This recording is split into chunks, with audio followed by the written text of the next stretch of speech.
We'll give just a moment to let everyone join here.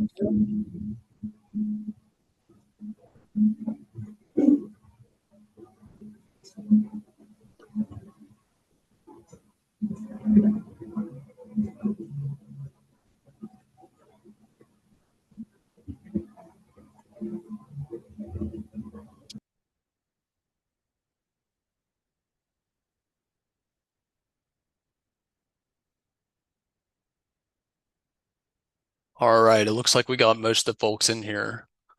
Welcome to the DAYL Transactions Law Committee's CLE, titled Things I Wish I Knew About M&A.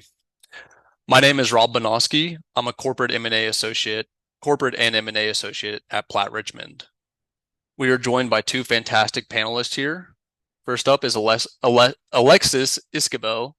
Alexis is an attorney at Vela Wood, Stanley and Young PC. She's a proud graduate of UT Austin and the SMU Dedman School of Law. Her practice focuses on M&A, venture capital, and corporate governance. She has represented startups, investors, and private companies in a wide array of industries, including fintech, information technology, healthcare technology, and transportation services. Next up is Candace Groth. Candace is a senior attorney at Vela Wood. She is an expert in M&A and complex LLC matters and was named a Super Lawyers 2023-2024 Rising Star. Candace serves as the DAYL liaison to the Dallas Women's Lawyers Association and as a trustee and grants chair for the DAYL Foundation Board of Trustees. Thank you, Alexis and Candace, for joining us today, and y'all take it from here. Thank you so much. We're very excited to be here to talk about Things I Wish I Knew M&A edition. We'll start off just briefly with a couple of disclaimers. I want to note this material in this presentation is for general educational and informational purposes. It shouldn't be considered legal, financial, tax, or other professional or business advice. I also want to note specifically that this presentation is only meant to give a broad overview of the life cycle of an M&A deal.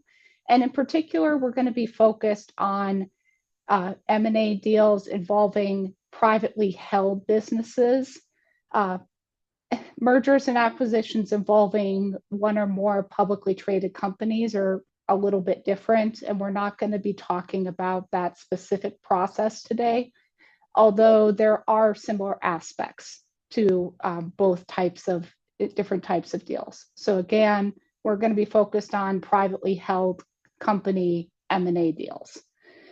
In particular today, what we're going to cover, we'll cover some definitions you should know. We'll cover the M&A deal process and the different steps. And we'll sprinkle in a few practice pointers and tips for different practitioners. And then we'll also leave some time for some questions. Thank you, Candace. Before we get into the actual deal documents and process, I want to highlight some key terms and players that are typically involved in an M&A transaction. M&A being short for mergers and acquisitions. It's a term we use generally to refer to the transaction of buying or selling or merging all or parts of the target business. And in an M&A transaction, we can typically expect one or more of the following three deal structures, whether that be an asset deal, where some or all of the assets of the target are being sold and purchased, or a stock and equity deal, or equity deal where some or all of the equity interests of the target are being acquired, or lastly, a merger where the acquired company directly or indirectly combines with the target company into a surviving entity. Note, it's important to create the proper deal structure, taking into account the top priority objectives of each of the parties involved before executing the LOI.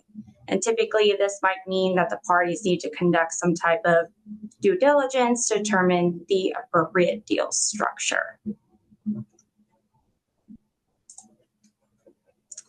Another key thing to think about when you're entering into an M&A transaction is the parties involved, whether that's the buyer or also known as the acquirer that's making the acquisition, or the selling party that is selling its assets and liabilities in an asset deal, or its equity interests in an equity deal.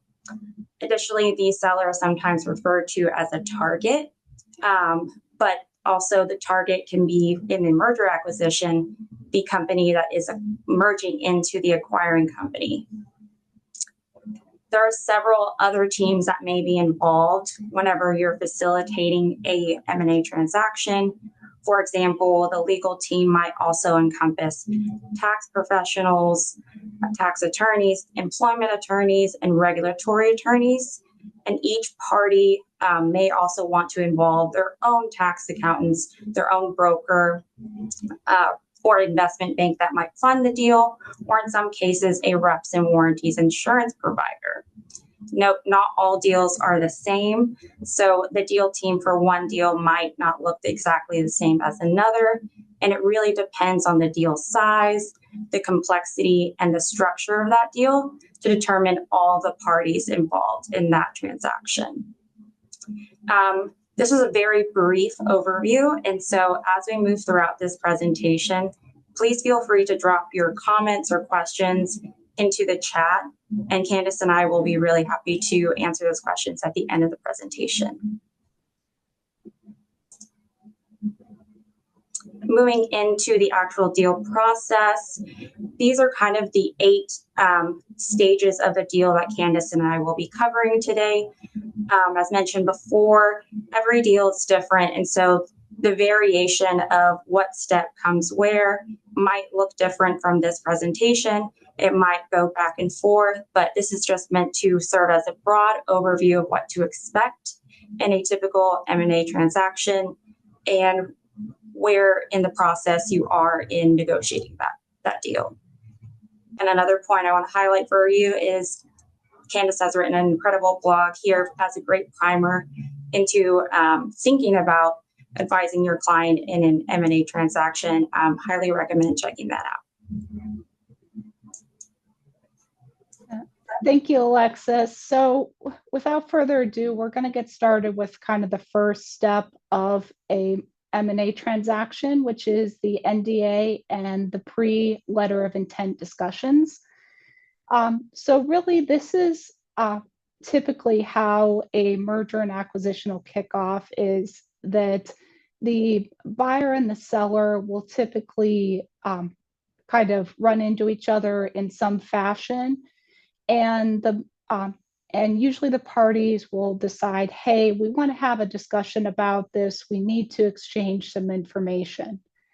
And as part of that, what will typically happen and should happen is that the seller will say, we need a non-disclosure agreement or confidentiality agreement to share this information because this information is highly confidential.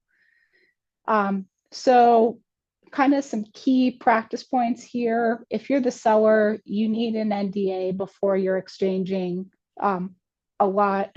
before you're exchanging any information that could be considered sensitive or confidential. So a lot of parties do consider an NDA to be pretty boilerplate. However, there are some really important aspects to the NDA in the M&A context in particular. Specifically, you want to be really cognizant about the definition of confidential information. Is that broad enough to cover the information that's going to be exchanged? Is the NDA going to be mutual or one-sided? And things like that. Also, something to keep in mind that it used to be that an NDA or a confidentiality obligation would just kind of exist indefinitely. In the last roughly 3 to 5 years, we've seen a lot of movement toward having NDAs have a term length. That can be really important, particularly in the M&A context, because a seller might have discussions with multiple different buyers. And you don't want a scenario where the seller had a discussion with a buyer who's also a competitor to result in the competitor using that information after the NDA is expired. So term length, definitely something that if it's in the NDA should be discussed. Typically a seller is going to want a longer term length. The buyer is going to want something shorter. I'd say a really key practice point is, and this is for our IP attorneys in the group, is to make sure you're drawing a distinction between confidential information and trade secrets, because often trade secrets will get in, you'll want to see indefinite term length or indefinite protection, where confidential information may still have that term length. Kind of just moving into kind of the pre-letter of intent aspects, I want to note that pre-letter of intent due diligence should be necessarily usually limited. Often it's limited to kind of the exchange of certain financial information on a limited basis.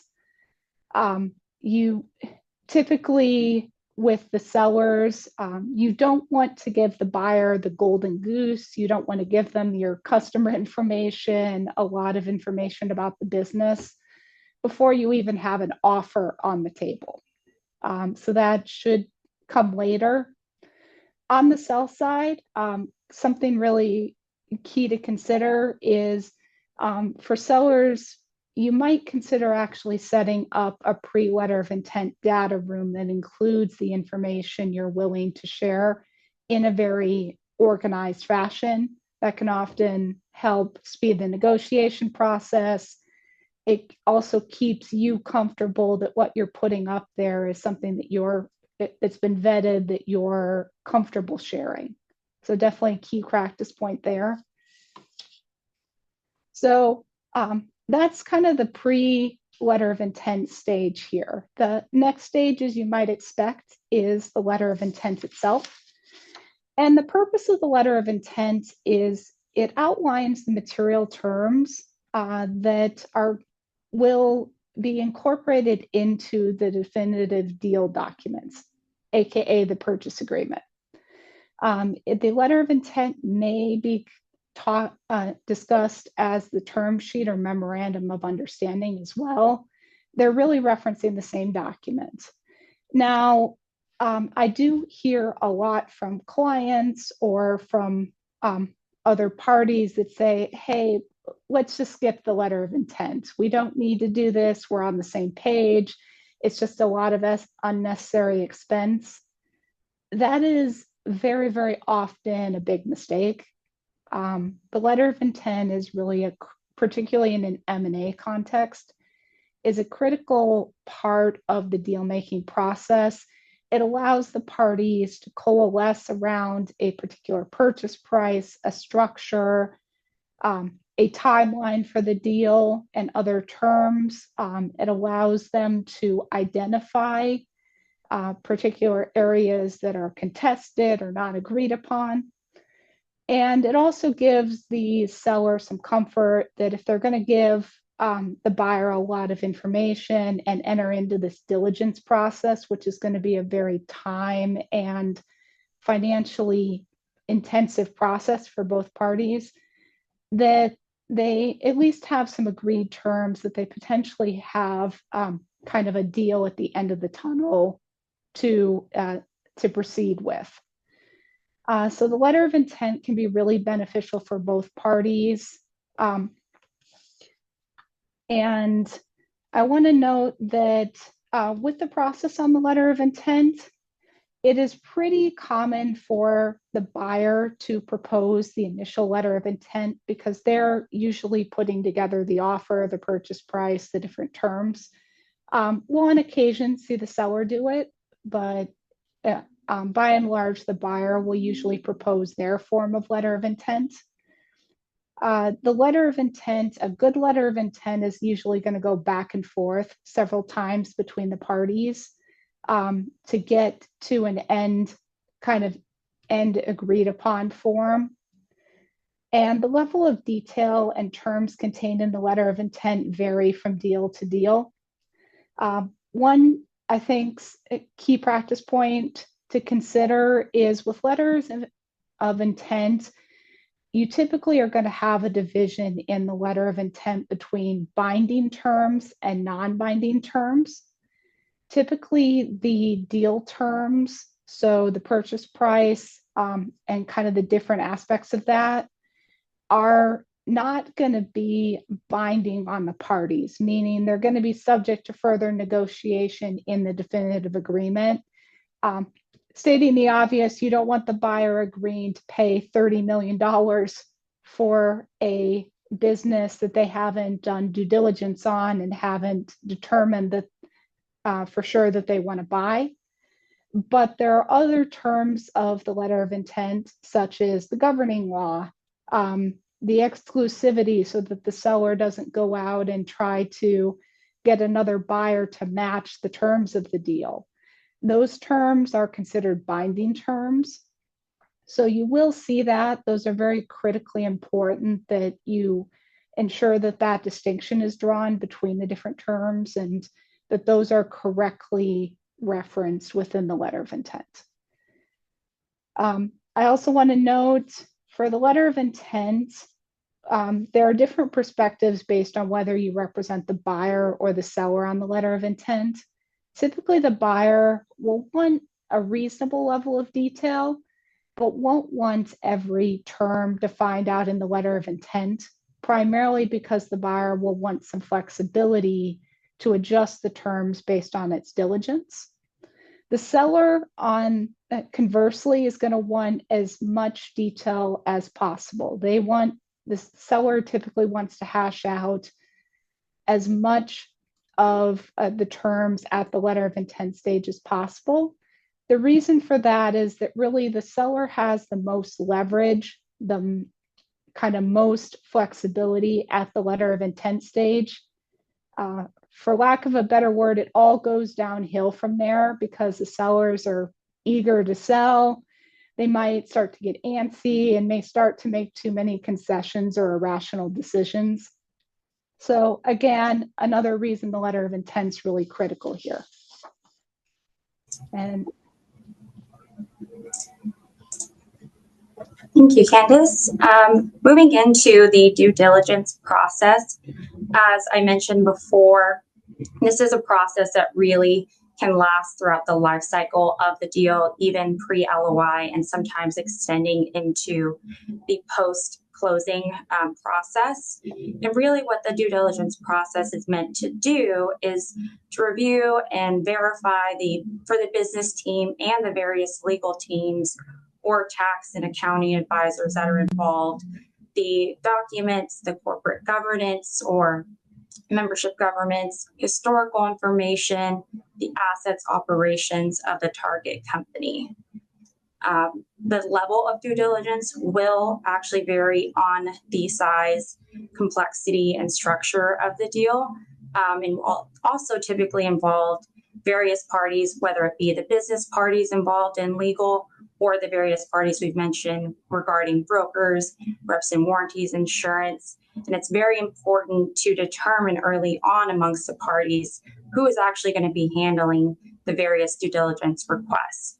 For example, does the buyer have a finance team that will evaluate financial statements, or do they have an IT firm that will evaluate the technology operations of the business? And so understanding the scope of the business and understanding who's going to handle those types of requests can really alleviate the complexity for the sellers who tend to have a overwhelming kind of shock factor when they are initially given that due diligence request. And one of the things that can really alleviate that is understanding kind of who is handling what and really understanding the buyer's approach whenever going into due diligence. The buyer is typically approaching due diligence with the goal to make an informed decision on the evaluation of the assets or the operations of the business and whether to proceed with the transaction. And when they do decide what level of risks and how to mitigate those risks by what's produced in that due diligence process. And that might mean evaluating and quantifying the legal, financial risks, understanding the nature and condition of the operations of the target, and determining the valuation and whether or not how to adjust that valuation in the definitive agreement, the purchase agreement, and how to actually carve out and put those mechanisms in place for the buyer and the seller parties to address those due diligence items. It's also an important factor in determining for each of the parties where there might be deal breakers and whether or not those things need to be carved out of the purchase agreement. Another practice point I want to highlight here is producing the due diligence request list as early as possible is another way to kind of mitigate that shock factor for the seller so they have the time and the resources available to collect that information, but then also organizing the data room to match that due diligence request list is really helpful for all parties involved, whether that's the buyer that puts that data room together or it's the seller that puts that data room together. It helps consolidate the information and prevents various parties from kind of data dumping into that one data room.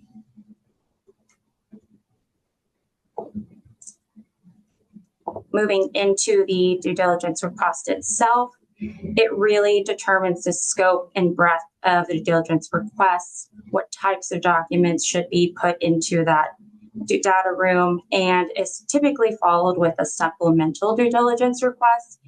Questions typically lead to more questions and digging further into the actual operations and corporate governance of the deal. Target entity can supplement those initial requests and kind of keep that flow of information flowing between the parties. The seller will then collect and organize those documents and put them into the data room for the buyer parties to review. And as mentioned before, it really depends on the complexity, size, and structure of the deal to determine who is completing the diligence, but allocating those resources and allocating that diligence early on is a really key factor in kind of keeping control and a lid on those requests and helping the seller kind of facilitate those requests. Another point for the buyer in due diligence is sometimes in the larger deals, a buyer will be requested to produce a buyer diligence memorandum. It summarizes the review that's been made by the various teams and also the findings. And so it can be limited in scope and really kind of determine what key factors that buyer entity is looking for as a deal breaker or as a pressure point or as a way to be resolved in the transaction itself. So it's something that the buyer counsel should be asking their client if they want them to produce it and whether or not that scope will be limited to certain factors or all of the due diligence requests.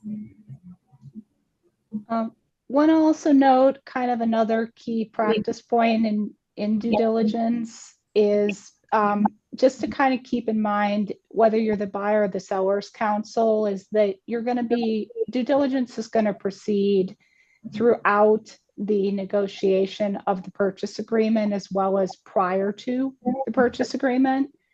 And you'll find that as the transaction wears on, that the seller in particular may struggle to balance all of the diligence requests with the other requests related to the transaction, whether that be disclosure schedules, the purchase agreement review, or things of that nature.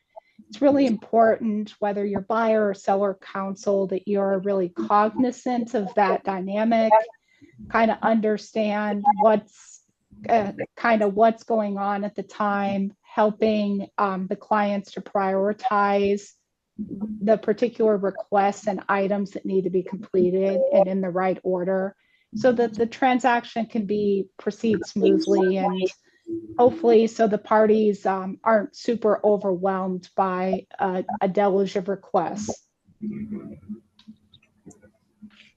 A great point, Candace. Thank you.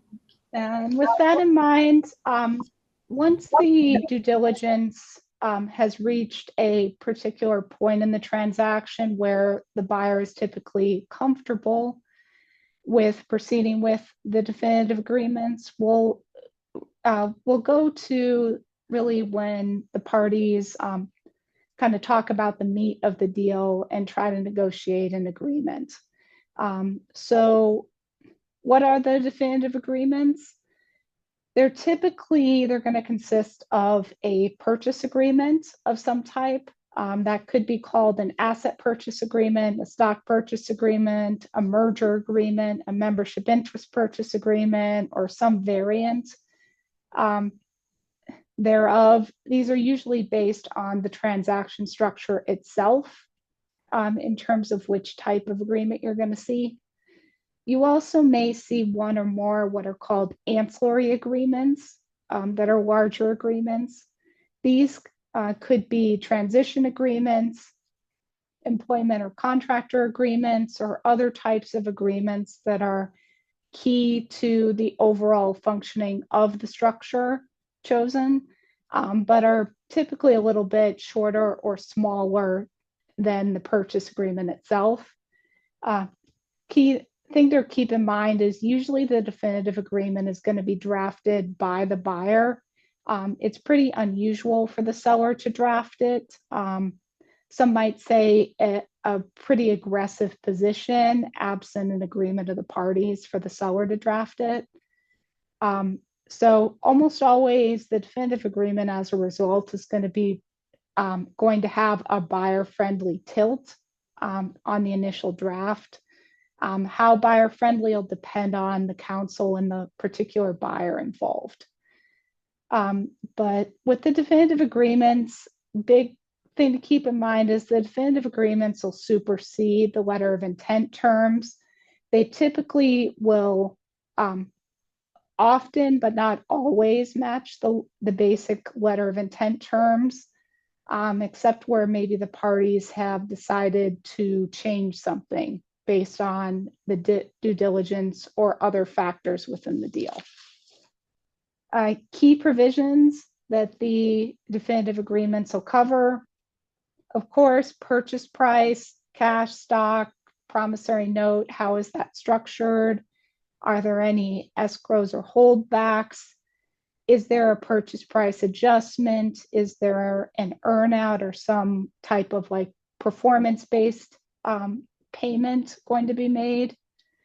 The closing deliverables. So what documents or items have to be delivered by each party prior to closing? I'd say the very large part of the purchase agreement is going to be taken up by what are called representations and warranties. And these are really statements that are made by one of the parties that are meant to be true and are made for the purpose of inducing the other party to do something. In this case, to enter into the purchase agreement and to complete the transaction. Representations and warranties are typically going to be made very heavily by the seller or the target entity because they're the party that's being sold here. So you're going to see a lot of representations about everything from, for example, the seller entity has been properly formed under the laws of the state of Delaware, that they filed all their tax returns, that their financials are accurate and complete, and so on and so forth. So you will typically see a lot of representations and warranties made by the seller.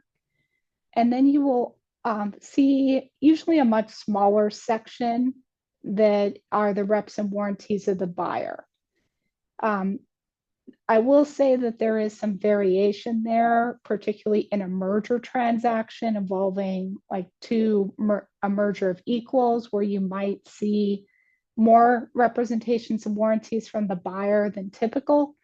But usually this is going to be in an average purchase agreement where you've got a buyer buying a seller or target company.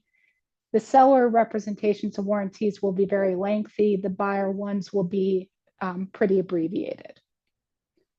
Other key provisions in the purchase agreement: indemnification. Indemnification in M&A is a very wide, pretty complex concept that's beyond the scope of this kind of introductory presentation. But I think the big thing to note here is that in M&A, indemnification is really the major remedy or type of or remedy if there is a breach or an issue under the purchase agreement. So it's going to describe really the process the parties are going to use. The statute of limitations called a survival period that'll address during which they can address issues like this, and any limitations on the indemnification by one party to the other as part of the transaction. So indemnification, very, very critical concept, and really important, particularly in the M&A context. Other key provisions here are survival. So again, what I mentioned, how long are the parties on the hook for indemnification? Closing conditions. So are there any conditions that a party must satisfy, such as getting government approval or maybe getting the approval of their franchisor to close the transaction? Restrictive covenants. So I know many of you may know that non-competes and non-solicits in the employment context have been, there's been a lot of activity to limit or restrict those recently.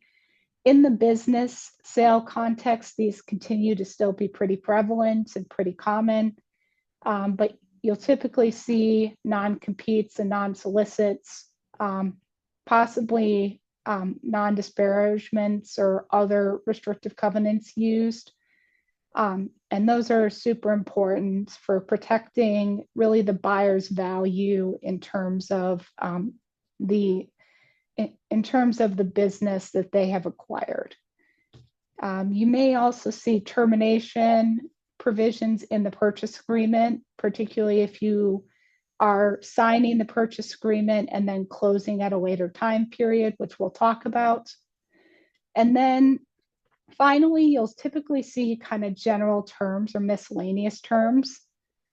A really important practice point here is to don't overlook these terms. These do tend to be boilerplate in some respects, but we're seeing, particularly in the last, I'd say 2 to 3 years, a lot of attempts to modify these provisions versus what's typical, to change these up or to kind of, I'd say, twist these in some way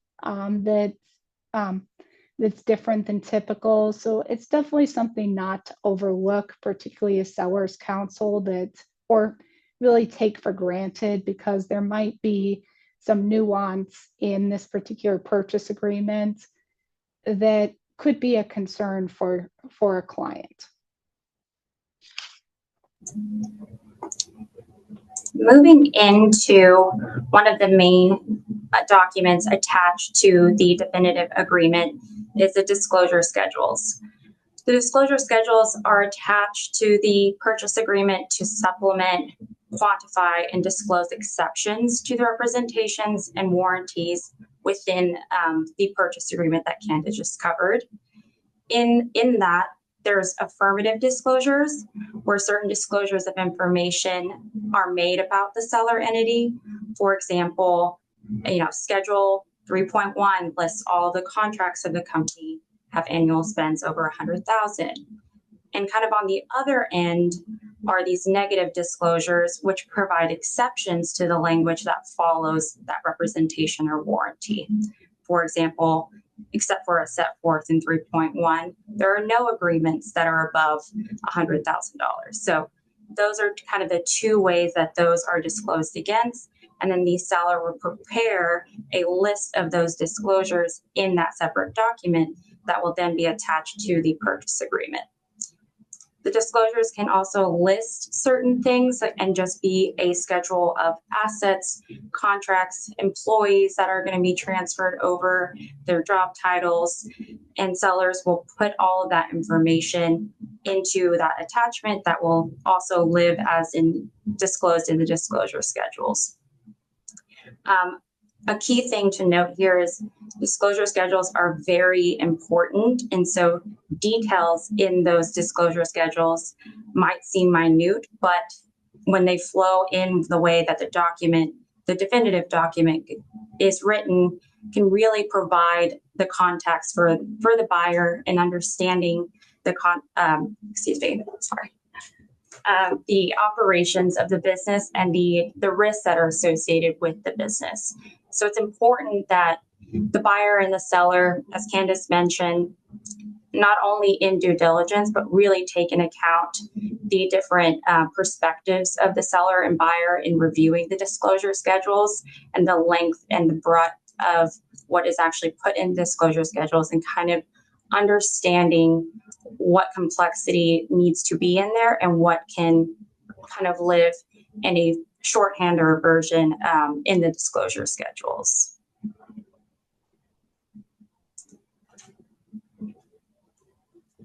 Other agreements that are attached to the definitive agreement are sometimes the escrow agreement with the escrow agent, if there is in the scenario in your transaction where there is an escrowed amount of the purchase price, a bill of sale, which is typically in place for a purchase of the assets of a buyer or seller, an assignment and assumption agreement, an IP assignment and assumption agreement, also typically in the case of an asset deal.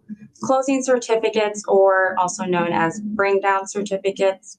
These are basically certificates that certifies that the representation and warranties made in the definitive agreement are true and correct as of closing, and that the closing conditions have been satisfied.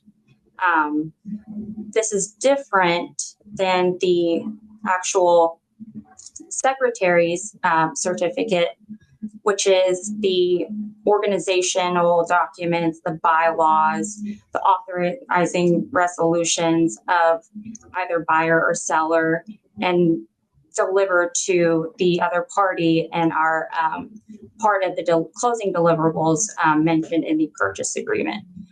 These are also there also might be a transition services agreement, which is typically involving one of the or two of the founders transitioning into whether it be a contractor agreement or an employment agreement with the acquiring entity to kind of help flow the business operations of the entity post-close.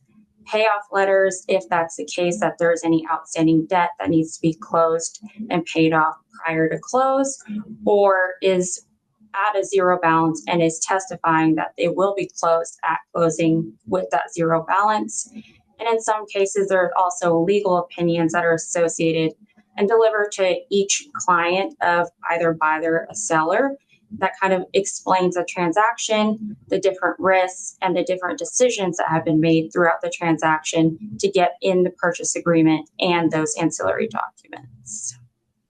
I want to note that legal opinions, they used to be pretty common about 10 years ago or so. They are, I'd say, far less common these days.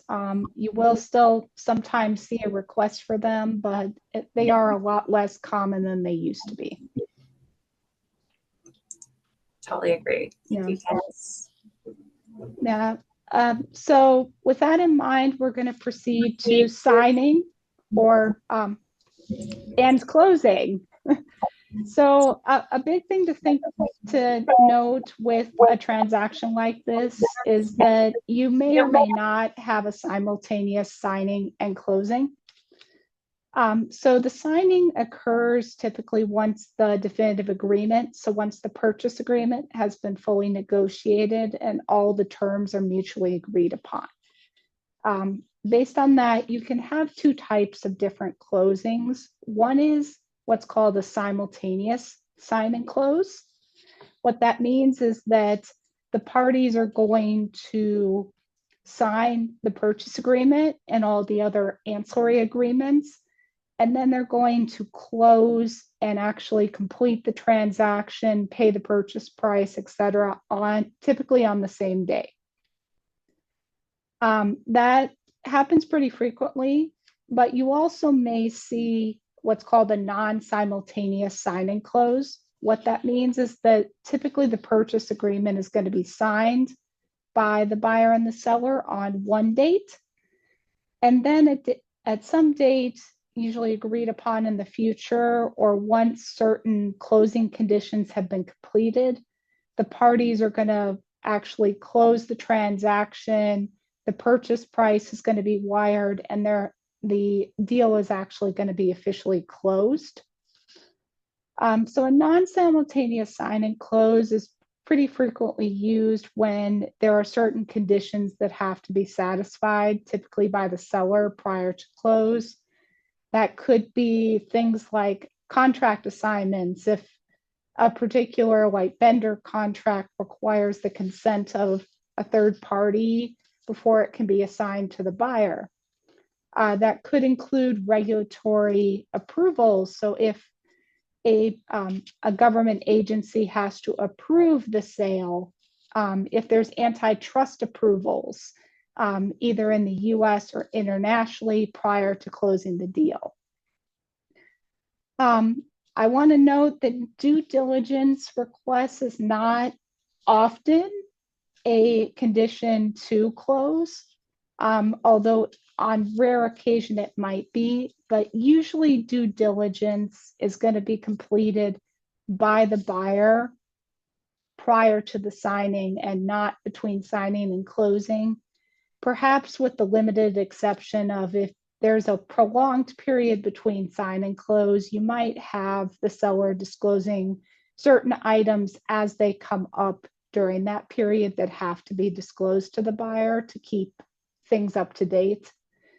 But by and large, due diligence should be completed prior to signing. Just practical realities of signing. So signing, unfortunately, we're in the electronic age now. It's not typical at this point for the parties to all get together in a conference room and sign all the documents like it used to be. Usually, we're going to handle signatures via DocuSign or another electronic signature process. And then often at closing, what's going to occur is that the parties will hop on to a conference call and they'll jointly agree to release the signatures from electronic escrow from the attorney's hands, so that they can all be released and provided to all parties. I think one key practice point just to think about as you're proceeding through a transaction is consider if certain documents, because of their nature or because of a party request, have to be physically signed. So that might include things like the title to a vehicle, a real estate deed that requires a notary, or things of that nature. Make sure you're being cognizant of that within your closing time frame. What you don't want to happen is you don't want to find out your clients overseas in the Bahamas and the day before closing, and can't find a notary because they're outside of the US to actually notarize a document. So that can create problems. Definitely something to watch out for. Once you've got the actual purchase agreement signed, the next step in this process is actually third-party consents and regulatory approvals. So as part of that process, typically this includes some third-party issues and some governmental issues, as I mentioned. So these will typically proceed if you have a non-simultaneous sign and close. And these can include consents to assignment of contracts, notifications to lenders of the transaction. You might be obtaining payoff statements from a lender to pay off debt before closing.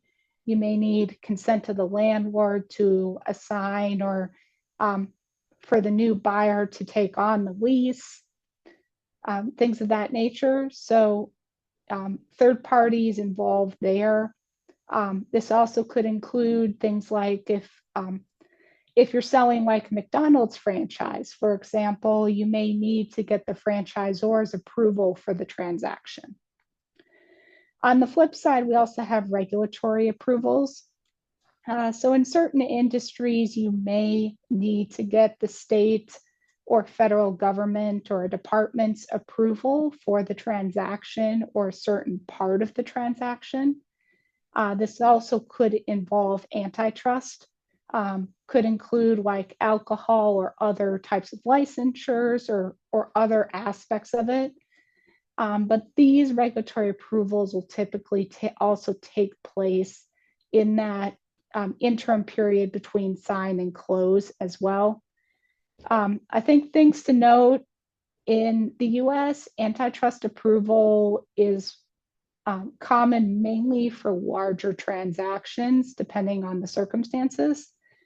In foreign jurisdictions, in Europe, for example, the financial criteria or the situations where antitrust approval is required are a lot more stringent. So it's a lot more common to have potentially need to seek antitrust approval in some fashion. So something to keep in mind as part of your kind of deal checklist of understanding what governmental filings or approvals might be needed to close the transaction. So I also want to note just a key practice point for consents and regulatory approvals is within this process, it's pretty common for you to find out that there could be 30 to 50 different consents to assignments that could be needed in a transaction. However, practically speaking, a buyer might actually only care about a handful of those. So you want to at least consider in terms of kind of what consents and regulatory approvals are needed, what items are absolutely critical to a party in order to close the deal, and what's are kind of nice to have but less critical, because it may be that a party can't obtain something pre-closing, and the parties have to make a decision of, hey, are we willing to close this without this, or is this something that's so critical that we can't close it until this is completed?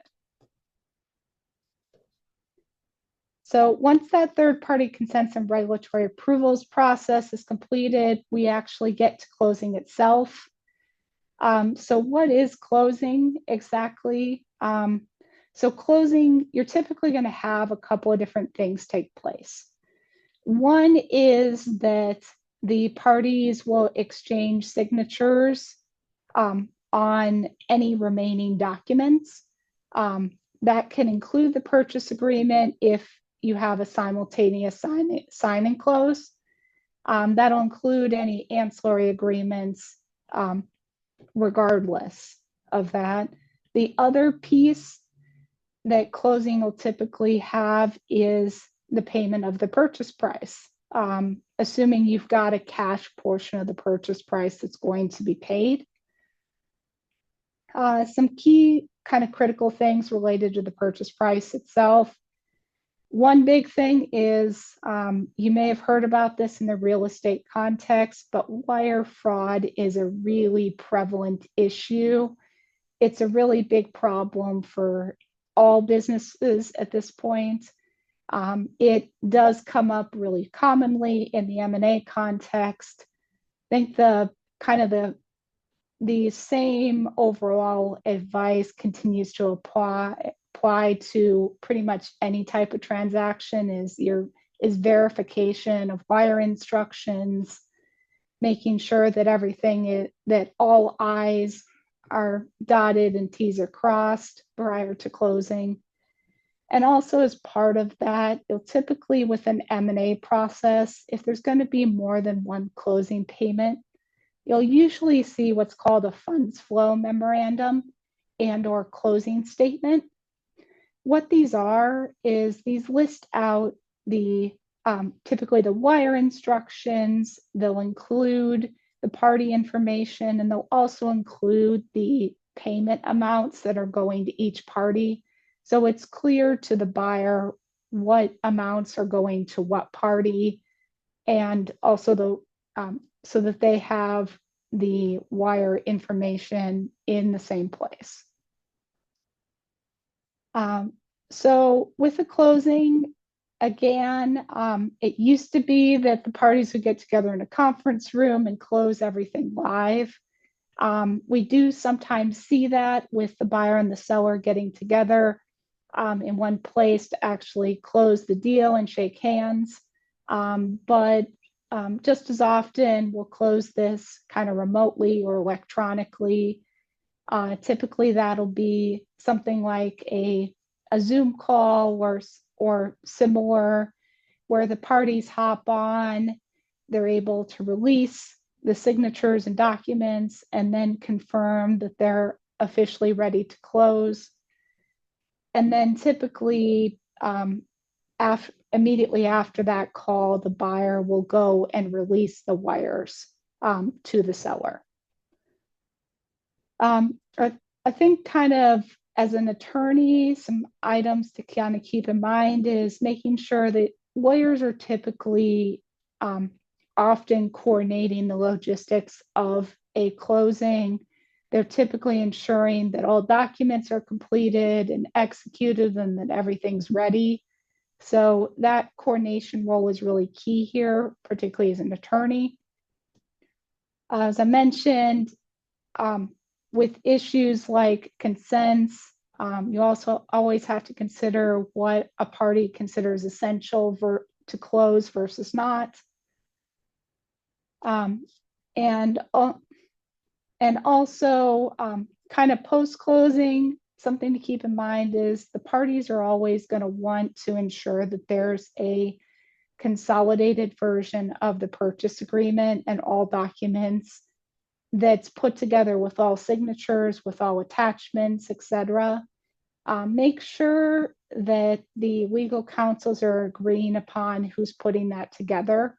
Often the buyer legal team will do that. They'll put together really a closing set with all documents, but not always. So as kind of buyer or seller counsel, make sure that somebody is putting together that closing set so that it can be referenced by the parties post-closing. And finally, we've gotten to really the post-closing process, which there is a post-closing process. The transaction doesn't suddenly end at the once you get the transaction closed. There are certain items, both wrap-up work and otherwise, that will take place after the closing. One of the biggest ones is what's called the purchase price adjustment. The mechanics of this are, I'd say, beyond the scope of this presentation, but really the idea is that the parties, it's really difficult for the buyer and the seller to just neatly split the workings and operation of the buyer, of the seller or target business between the pre-closing and post-closing period. You always need to allocate things like accounts receivables, accounts payables, and other expenses and income between the two periods. The purchase price adjustment is really a methodology for accomplishing that in a uniform fashion. And what happens here is typically the parties do an estimate of what this kind of split looks like roughly a day or two before closing. And then they do what's called a true up or post-closing adjustment, a set period of time after closing to really confirm that that estimate was correct and true anything up if that estimate was not 100% correct. Usually that purchase price adjustment will take place 60 to 90 days post-closing, although it varies by transaction. Other things that might take place post-closing, you may have the parties release a press release about the transaction that talks about the synergies and it basically announces it to the world. You may, if it's an asset sale, have a name change that has to take place for the seller because they can't operate under the business they just sold for millions of dollars. You may also have obligations of one or both parties post-closing. That could include earnout payments that are based on the post-closing performance of the business, indemnification claims by the buyer or the seller under the purchase agreement. You could have required filings or notices. Obviously, the employment or consulting agreements and terms between the buyer and their now kind of new employees or consultants, and also the escrow agreement and release of those amounts. But we really appreciate your attention to this presentation today and hope you've learned a little bit about kind of the basic steps of an M&A transaction. And we're very happy to answer any questions you might have. Absolutely. Thank you, Candace and Alexis. I've been at this for, a number of years now, and I learned some new stuff too. So awesome. Yeah, there's their information. Y'all reach out to them and get them any questions you have. And we're about done with our time here, so I'll let everyone get back to it. Thank you, guys. Thank you.